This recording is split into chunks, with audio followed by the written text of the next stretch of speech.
Hello, আমি doctor Parvez Alam বলছি new jersey থেকে। আশা করি আপনারা যে যেখানে আছেন ভালো আছেন। এটাতে আমি ইনসুলিনের বাকি কিছুটা বলে ডায়াবেটিক সিরিজ এখানে আলাপ এই পর্বে শেষ হবে। তখন আমরা অন্য পর্বে অন্য অসুখ অন্য রোগ নিয়ে কথা বলবো। তো যেটা বলছিলাম যে ইনসুলিনটা মোটামুটি এখন যে ইনসুলিনগুলো ইউজ করা হচ্ছে এটা কিন্তু সিনথেটিক ইনসুলিন। প্রথম দিকে যেমন ইনসুলিন গরুর থেকে নেওয়া হতো, শূকর থেকে নেওয়া হতো, এখন আর সেটা নেওয়া হয় না। তো এটার একটা সুবিধা হলো যে অ্যালার্জিক রিয়াকশনগুলো খুব কম হয়। Side effect, local side effect, যেটা স্কিনে ইনজেক্ট করলে লোকাল সাইড এফেক্ট, ব্যথা বা সোয়েলিং বা রেডনেস, চুলকানি, এই জিনিসগুলো এখন অনেক কম হয়। যেহেতু এই ইনসুলিনটা খুব পিউরিফাইড ইনসুলিন, সেখানের মধ্যে ইম্পিউরিটিস থাকে না আগে যেটা ছিল। আর একটা যে এটার অ্যাবজর্পশনটা বেটার, আগের ইনসুলিনের চেয়ে অনেক বেটার, বিকজ এটা অ্যাগেন পিউরিফাইড ইনসুলিন। এটার সুগার কমানোর ইফেক্টিভনেসটা, যেটা এফিকেসি, যেটা এটার ক্ষমতাটা অন্য ইনসুলিনের চেয়ে একটা বেশি থাকে। আর তাছাড়া এটা যেহেতু অ্যানিম্যাল সোর্স থেকে এখন আসছে না, সুতরাং এটা যারা ভেজিটেরিয়ান বা রিলিজিয়াস গ্রুপস আমরা যারা আছি আমাদের কোনো সমস্যা হচ্ছে না, যেহেতু আমরা কেউ শূকর খাই না, কেউ গরু খাই না, কেউ হয়তো মাংসই খাই না। তো তাদের জন্য একটা সুবিধা আছে। আর তাছাড়া আর একটা ব্যাপার এই দেখলাম যে মেডিকেলি স্পিকিং এটা আমাদের জন্য বেশি রেলেভেন্ট, ডাক্তারদের জন্য, যে এই পিউরিফাইড ইনসুলিনগুলো কিন্তু আমাদের শরীরে অটো অ্যান্টিবডিজ প্রডিউস করে না। সাধারণত ইনসুলিনের একটা সমস্যা, যে ইনসুলিনের সাইড এফেক্ট বলতে যেটা বোঝায়, ইনসুলিনের সাইড এফেক্ট কী? ইনসুলিনের সাইড এফেক্ট হলো গিয়ে সুগারটা কমিয়ে দেওয়া, হাইপোগ্লাইসিমিয়া অনেক বেশি কমে গেলে সমস্যা হতে পারে, এটা একটা। আরটা হতে পারে ইনসুলিনের সাইড এফেক্ট লোকাল সমস্যা, যেটা ইনসুলিন ইনজেকশন দিলে স্কিনে যে প্রবলেমগুলো হয়, ব্যথা, ইনফেকশন হতে পারে, ব্লিডিং হতে পারে, সোয়েলিং হতে পারে। আরেকটা হতে পারে যে ইনসুলিন লোকালি ইনজেকশন দিলে সেটা কিন্তু অনেক সময় একই জায়গায় দিয়ে থাকলে ওখানে ফ্যাট লাইপোডিস্ট্রফি বলে একটা কথা আছে, যে ফ্যাট টিস্যুগুলো ক্লাম্পড হয়ে যায়, একটু মানে দলা পাকিয়ে যায়, সেটা লাইপোডিস্ট্রফি বলে। তো সিনথেটিক ইনসুলিন দেখা যায় যে এই সাইড এফেক্টগুলো খুবই কম হয়। তো এটা তো একটা আমাদের ভালো জিনিস। আর অটো অ্যান্টিবডি, যেটা যে ইনসুলিন দিতে দিতে কিন্তু একটা পর্যায়ে আসে যে শরীরের মধ্যে একটা অ্যান্টিবডি তৈরি হয়। যেমন ভ্যাকসিন দিলে আমরা ফ্লু ভ্যাকসিন বা নিউমোনিয়া ভ্যাকসিন দিলে আমাদের শরীরে অটো অ্যান্টিবডি শুরু হয়ে যায় তৈরি হওয়া ব্যাকটেরিয়া বা ভাইরাসকে অ্যাটাক করার জন্য। তো ইনসুলিন একটা ফরেন বডি হিসাবে শরীর অনেক সময় কনসিডার করে সেটাকে, যে এটা একটা বাইরে থেকে আসছে। তো শরীরে অনেকটা অ্যান্টিবডি তৈরি হয়ে যায় যে ইনসুলিনকে অ্যাটাক করার জন্য, এটাকে বলা হয় auto antibodies, auto insulin antibodies. তো পিউরিফাইড ইনসুলিনে দেখা গেছে এই অটো অ্যান্টিবডিজ ফর্মেশনটা কম হয়। তার মানে ইনসুলিনের ইফেক্টটা থাকবে অনেক দিন পর্যন্ত, আগের ইনসুলিনটা ছিল না। তো যাই হোক, এইগুলো ইনসুলিন, সিনথেটিক ইনসুলিনের এটা সুবিধা, এবং এটা আমরা সিনথেটিক অ্যানালগ ইনসুলিন যেটা বলে সেটাই বিদেশে ইউজ করা হচ্ছে। এখন ইনসুলিনটা আমরা কীভাবে দেই, মানে কী পদ্ধতি দেওয়া যায়। এতদিন সবসময় দেখে আসছি যে একটা ইনসুলিন সিরিঞ্জে ভায়াল থেকে ইনসুলিন বের করে যত 10 ইউনিটস 20 ইউনিটস 30 যে যার লাগবে সেটা সিরিঞ্জে ড্র করে তারপরে সিরিঞ্জটা দিয়ে স্কিনে আমরা ইনজেকশন দিই, সেটা হলো একটা কথা। কিন্তু রিসেন্টলি বিদেশে যে ইনসুলিন পেন, বিভিন্ন রকম পেন আছে। তো পেনগুলো মোটামুটি কিন্তু এই পেনের মতো একটু মোটা বেশ, আর এই পেনে ইনসুলিন ভরা থাকে অলরেডি, প্রিফিল্ড সিরিঞ্জ হিসেবে ইনসুলিনটা ভরা থাকে কার্ট্রিজে, এবং সেখানে আপনি পেনের ডায়ালটা ঘুরিয়ে কত ইউনিট নেবেন সেটা ঠিক করতে পারবেন, তারপরে একটা বাটন প্রেস করে ওটা আপনি ইনজেক্ট করতে পারবেন। যেটা হলো পেনস দিয়ে করা হয়। তো বাংলাদেশেও শুনলাম যে বাংলাদেশে পেনটা মোটামুটি এখন ব্যবহার শুরু হয়েছে, এবং আশা করি বাংলাদেশের ফার্মাসিউটিক্যাল ইন্ডাস্ট্রি এবং ম্যানুফ্যাকচারার তারা এই পেনসটা একটু তাড়াতাড়ি প্রডিউস করে অল্প একটু অ্যাফোর্ডেবল পয়সায় যদি বাজারজাত করে, বাংলাদেশের রোগীদের অনেক ভোগান্তি কম হবে ওই সিরিঞ্জ থেকে বের করা। কারণ সিরিঞ্জ আর বটল এই দুটো কিন্তু আবার সব জায়গায় এত ফেলা যায় না, তাই না? পেনটা নিয়ে আপনি ঘুরতে পারবেন সবসময়, একটা মানে কোটের পকেটে বা শার্টের পকেটে বা যে কোনো একটা পার্সে মেয়েরাও নিয়ে এটা ঘুরতে পারবে যখন তখন, আর খুব মানে পোর্টেবল আর কি। এটা একটা বড়ই সুবিধার জিনিস। এটা এখানকার পেশেন্টরা মোটামুটি খুবই এখন লাইক করে, এবং অধিকাংশ পেশেন্ট এখন এটাই ইউজ করছে যাদের ইন্স্যুরেন্স আছে বা ক্যাপাবিলিটি আছে। তো এই দুটো। আরেকটা পদ্ধতি আছে ইনসুলিনের কীভাবে দেওয়া যায়, সেটা হলো পাম্প, ইনসুলিন পাম্প বলে। তো ইনসুলিন পাম্পটা সাধারণত অত বেশি চলে নেই, তবে যারা অ্যাফোর্ড করতে পারে বা যারা বাসায় থাকে, যারা দিতে পারে না ইনসুলিন কোনোভাবে, হয়তো বয়স্ক, চোখে কম দেখছে, বা তার 3 বেলা করে ইনসুলিন দেওয়া বা 2 বেলা ইনসুলিন সে পছন্দ করছে না, তারা পাম্প ইউজ করছে, বা ইনসুলিনের কাজ হচ্ছে না, অন্যান্যভাবে দিয়ে কাজ হচ্ছে না, তখন এই পাম্পটা দিয়ে দেওয়া যায়। তো পাম্পটা একটা ছোট একটা ডিভাইস থাকে, প্যান্টে কোথাও বা জামায় লাগানো থাকবে, আর এটা স্কিনের তলায় একটা ছোট্ট প্লাস্টিকের নল দিয়ে, রাবারের নল দিয়ে সেটা ইনসুলিন যাবে। এবং পাম্পটা কিন্তু একটা ইলেকট্রনিক ডিভাইসের মতো, যে এটাতে আপনি অ্যাডজাস্ট করতে পারবেন সবসময়, যে কতটুকু দিচ্ছেন, সারাদিনে কত করে পার আওয়ার দিতে যাবে, বা খাওয়ার আগে কতটুকু দিবেন আপনি নিজেই ওটাকে অ্যাডজাস্ট করে দেবেন, খুবই সুবিধা সেটা। তাহলে এটা হলো সিরিঞ্জ হলো, পাম্প পেন হলো, আর পাম্প হলো, এই তিনভাবে দেওয়া যায় ইনসুলিন। আর ইনসুলিন আমরা দেখলাম যে ইনসুলিনটা মোটামুটি ইনজেক্টেবল ইনসুলিনই, তাই না, সব কিছুতে ইনজেকশন দিয়ে আমরা দিচ্ছি। তবে এখানে আরও কয়েকটা ইনসুলিন ওরা বানাবার চেষ্টা করছে, সায়েন্টিস্টরা ঠিক মতো করে মানে বাজারজাত করার চেষ্টা করছে, এবং কতগুলো এক্সপেরিমেন্টে আছে। যেমন ইনসুলিন স্প্রে, এটা স্কিনে স্প্রে ইনসুলিন করা যায়, তো সেটা। আরেকটা আছে যে নেজাল স্প্রে, সেটার মোটামুটি কিন্তু কিছু কিছু জায়গায় চল আছে, এবং বাচ্চাদের ক্ষেত্রে বিশেষ করে সুবিধা হবে, যে বাচ্চারা তো ইঞ্জেকশন ওইটা হয়তো অনেক সময় নিতে না পারে বা অসুবিধার জন্য নেজাল স্প্রে। আরেকটা আছে যে ওরাল স্প্রে, যেটা ওরাল স্প্রে ঠিক না, ওরাল ইনহেলার বলে আর কি, যেটা ডায়াবেটিস, যেমন অ্যাজমা রুগীদের যেমন একটা ইনহেলার আছে না, যে ভেন্টোলিন বা প্রোভেন্টিন, সেই ইনসুলিনটা, সেই ইনহেলারটা আর কি মুখ দিয়ে শ্বাস নিয়ে টেনে নেবে, এসে লাংসে যাবে, লাংস থেকে অ্যাবজর্ব হবে। তবে ইনহেলার যেটা মুখে দিয়ে টেনে লাংসে যাবে, যেটা ইনহেলার, যেটা ইনসুলিন ইনহেলার, সেটার একটা অসুবিধা হলো যে লাংসে যদি আপনার কোনো সমস্যা থাকে এটা ইউজ করা যাবে না, সেটার একটা সমস্যা আর কি। যারা লাংসের যে কোনো সমস্যা থাকলে সেই জিনিসটাকে ইউজ করা যাবে না, তাছাড়া ইউজ করা যাবে। এখন আরেকটা হলো যে নেজাল স্প্রে, যেটা সেটা কিন্তু মোটামুটি চলে, এখানে দেখা যাচ্ছে কিছু কিছু ক্ষেত্রে আমি শুনেছি, আমি ইউজ করিনি কখনো এটা। আর আরেকটা ইনসুলিন এখন বের হয়েছে এখানে, সেটাও মোটামুটি চালু হচ্ছে এখন, FDA অ্যাপ্রুভড, সেটা হলো উইকলি ইনসুলিন, মানে ইনসুলিন আইসোডেক বলে আর কি, এখানে সেই নামে পরিচিত। তো ইনসুলিন উইকলি ইনজেকশনস, সেটা সপ্তাহে একবার দিলে চলবে। তো আশা করি এটা যদি একটু অ্যাফোর্ডেবল হয় এবং চালু হয়, বাজারজাত হয় ভালো মতো বাংলাদেশেও, তাহলে আপনাদের অনেক কষ্ট কমে যাবে, বারবার ইনসুলিন নিতে হবে না আর কি, উইকলি ইনজেকশন। তবে সব ক্ষেত্রেই কিন্তু আপনাকে মনিটর করতে হবে ইনসুলিন, মানে সুগার মনিটর করতে হবে। আপনি ইনসুলিন নিলে কিন্তু আপনি দিনে 2-3 বার অবশ্যই করবেন, সুগার চেক করবেন। এখন সুগার চেক করার পদ্ধতিটাও এখন আগের চেয়ে একটু ইজি হয়ে গেছে বিদেশে, দেশেও হয়তো যাবে এটা। এতদিন তো আপনারা ফিঙ্গার প্রিক করে সুই ফুটিয়ে মানে আঙুলে সুগার দেখতেন, এখন একটা ডিভাইস পাওয়া যায়, কন্টিনিউয়াস গ্লুকোজ মনিটরিং ডিভাইস বলে আর কি, এখানে বিভিন্ন কোম্পানির বেরিয়েছে, এখন দেশেও আশা করি খুব তাড়াতাড়ি যাবে। সেটা আপনি একটা ছোট সেন্সর আছে ডিস্কের মতো একটা সাদা, সেই জিনিসটা আপনি আর্মে এখানে লাগিয়ে দেবেন। এই লাগিয়ে দিলে এটা 10 থেকে 14 দিন, বিভিন্ন ম্যানুফ্যাকচার আছে, 10 থেকে 14 দিনটা থাকবে ওখানেই। আপনি ওই একটা ছোট্ট খুব ফাইন একটা নিলে টেরও পাবেন না তেমন, সেটা 10 দিন বা 15 দিন আপনার আর্মে থাকে, 14 দিন আপনার আর্মে থাকবে। আপনি আপনার আইফোন দিয়ে হয়তো অ্যাপ থাকলে কিংবা একটা রিডার পাওয়া যায়, সেটা দিয়ে আপনি ওটার উপরে ধরলে, স্ক্যান করলেই আপনার ব্লাড সুগারটা মোটামুটি জানবেন।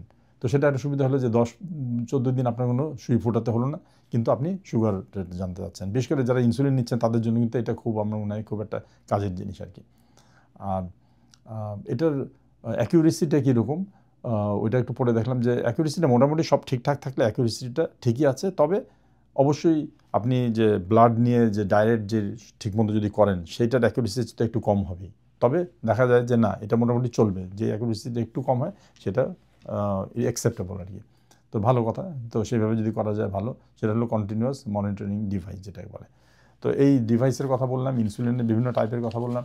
আর একটা ইন্টারেস্টিং যে স্মার্ট ইনসুলিন বলে একটা কথা এখন বেরিয়েছে এখানে, এবং কেমিক্যালসটাও বের হয়েছে, তবে কমার্শিয়ালি এখনও অ্যাভেলেবল হয়নি। স্মার্ট ইনসুলিনটা কি, এটা একটা মজার জিনিস।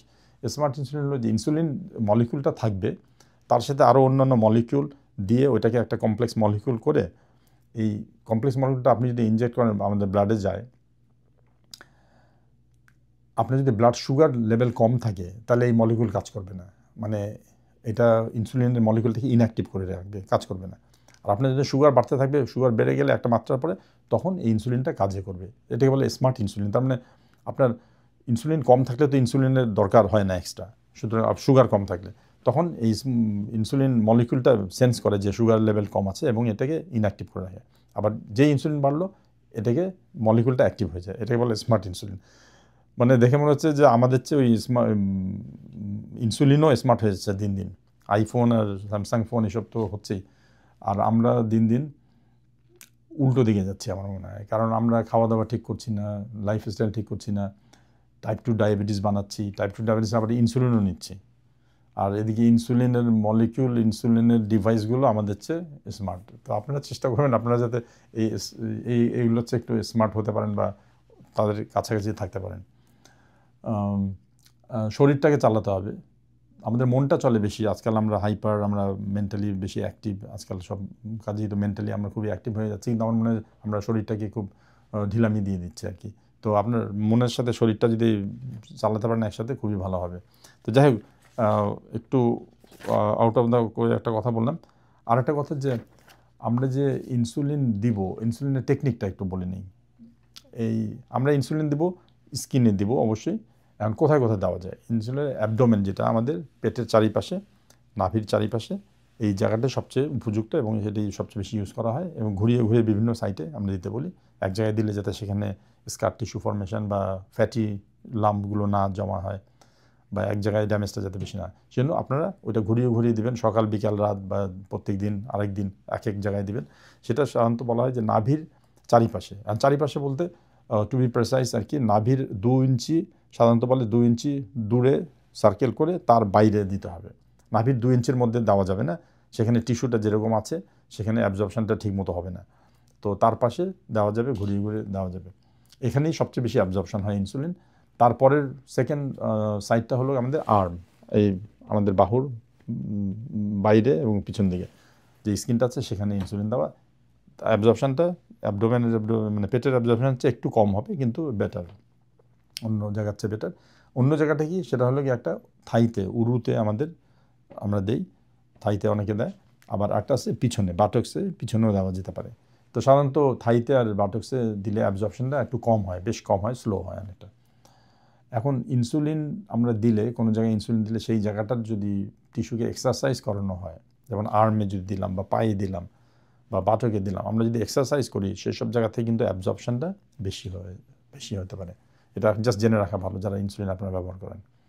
বা আপনারা যদি চান যে ইনসুলিনটা তাড়াতাড়ি অ্যাবজর্ব হোক, আপনারা ওই জায়গাটা দিয়ে ওই জায়গাটার মাসেলগুলোকে যদি একটু এক্সারসাইজ করেন, রক্তনালী খুলে যাবে, রক্তনালী বেশি ইনসুলিন অ্যাবজর্ব করবে, স্বাভাবিক এই জিনিসটা।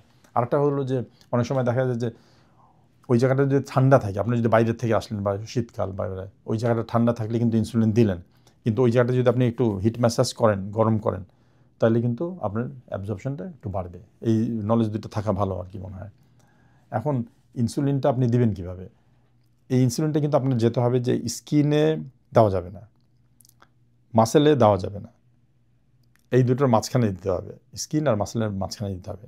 সেখানে কিন্তু একটা টিস্যু আছে, কানেকটিভ টিস্যু আমরা বলি যে জিনিসটা, সেই টিস্যুর মধ্যে দিতে হবে। সেখানেই অ্যাবজর্পশনটা প্রেডিক্টেবল হয় এবং ভালো হয়, ব্লাড ভেসেল যথেষ্ট আছে ওখানে।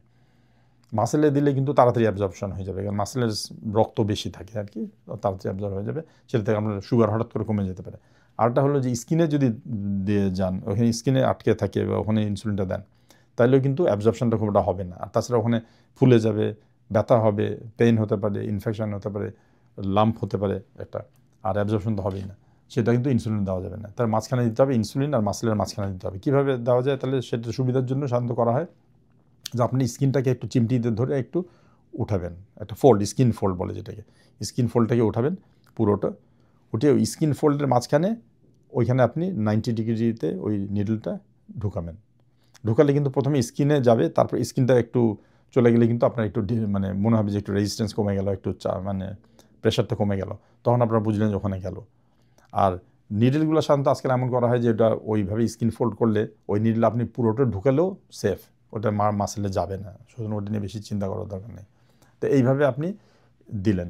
এখন ওরা বলে সাধারণত যে যারা ইনসুলিন ইনজেক্ট করে বা রিসার্চ করে যে বের করেছে যে ইনসুলিন ইনজেকশন দিলে কিন্তু আপনি মনে করেন যত ইউনিট আপনি সিরিঞ্জে নিলেন বা পেন্সে নিলেন, নিয়ে দিলেন, দিয়ে কিন্তু সাথে সাথে পট করে বের করবেন না, তাতে অনেক সময় ইনসুলিনটা পুরোটা যায় না এবং স্কিনে বা এদিক ওদিক চলে যেতে পারে, এটা ওয়েস্ট হবে, অপচয় হবে, ডোজটা পুরো পড়লো না। সেজন্য আপনি, ওরা বলে যে ইনসুলিন সিরিঞ্জে যদি আপনি দেন, ইনসুলিন সিরিঞ্জের পুরোটা পুশ করে 5 সেকেন্ড জাস্ট ওখানে ধরে রাখেন, 5 সেকেন্ড পরে নীলটা বের করেন।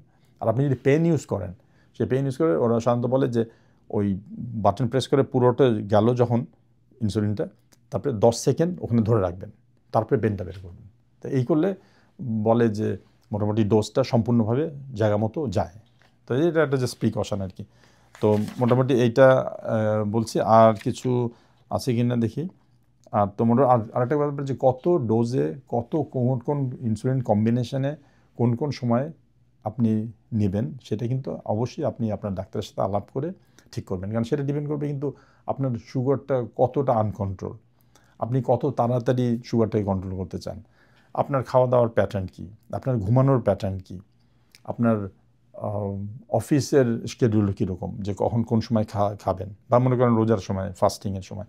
তো এইগুলো সব কিন্তু আপনারা কনসিডার করে ডাক্তারের সাথে আলাপ করে এই ডোজ কতটুকু নেবেন, কতবার নেবেন, কোন টাইপের ইনসুলিন নেবেন, এই জিনিসগুলো কিন্তু আপনারা ঠিক করবেন। এটাতে আমার এখানে বেশি কিছু বলার নাই জিনিসটা।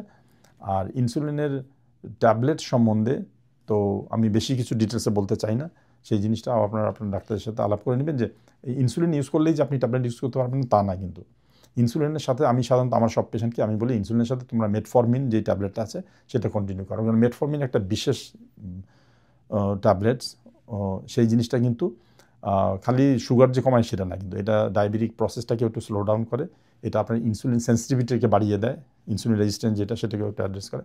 আবার অনেক সময় মেটফরমিনটা একটু ওজন কমাতে সাহায্য করে। এটা ওজনের কোনো ওষুধ না, কিন্তু ওজন কমাতে সাহায্য করে। সুতরাং মেটফরমিনটা পারতপক্ষে আমি কোনো পেশেন্ট ডায়াবেটিক হলে টাইপ 2 ডিজিটা কোনো সময় মেটফরমিনটাকে আমি বাদ দিতে চাই না, আনলেস সাইড ইফেক্ট হলো বা প্রবলেম, সেটা অন্য জিনিস। কিন্তু মেটফরমিন ইনসুলিনের সাথে চলতে পারে, ইনসুলিনের সাথে অন্যান্য ট্যাবলেট যেগুলো সেগুলোও কিন্তু চলতে পারে, কোনো অসুবিধা নেই, ডিপেন্ড করে যে আপনার কার কতটুকু দরকার। তবে সালফোনাইল ইউরিয়া যেটা এই দেশে যেটা গ্লিমিপ্রাইড, গ্লিবুরাইড, গ্লিপিজাইড, বা দেশে গ্লিবেনক্লামাইড, গ্লিক্লাজাইড এগুলো আছে, ওইগুলো ওষুধ আজকাল খুব একটা ইউজটা কমে যাচ্ছে অনেকটা। আমিও আমার পেশেন্ট এখন খুব একটা ইউজ করতে চাই না। আর বিশেষ করে ইনসুলিন শুরু করলে তো আমি সেই ট্যাবলেটগুলো বাদ দিয়ে দিই, জাস্ট মেটফরমিনটাকে শান্ত রাখি, যদিও রাখা যায়, কোনো অসুবিধা নেই। এই হলো ইনসুলিনের মোটামুটি ব্যাপারটা। এইভাবে ইনসুলিনটা আমরা ইউজ করব, কখন ইউজ করব, টেকনিকটাকে বললাম, আর সিনথেটিক ইনসুলিনের সুবিধাগুলো আমি বললাম। তো এই পর্যন্ত আজকে থাক ইনসুলিন সম্বন্ধে, আজকে ডায়াবেটিক সিরিজের এইটা বলে আমরা শেষ করব। আপনাদের কোনো কোশ্চেন থাকলে, কোনো কনফিউশন থাকলে অবশ্যই কমেন্ট সেকশানে জানাবেন। আর আপনাদের ভালো লাগলে আপনারা যে ডায়াবেটিক ফ্যামিলি ফ্রেন্ড যারা আছেন তাদেরকে এটা দেখতে বলবেন, যদি কোনো তাদের কাজে লাগে তাহলে আমার কথা বলা সার্থক হবে। তো ঠিক আছে, পরবর্তী পর্ব পর্যন্ত আপনারা ভালো থাকেন, নিজের খেয়াল করবেন, ফ্যামিলির খেয়াল করবেন।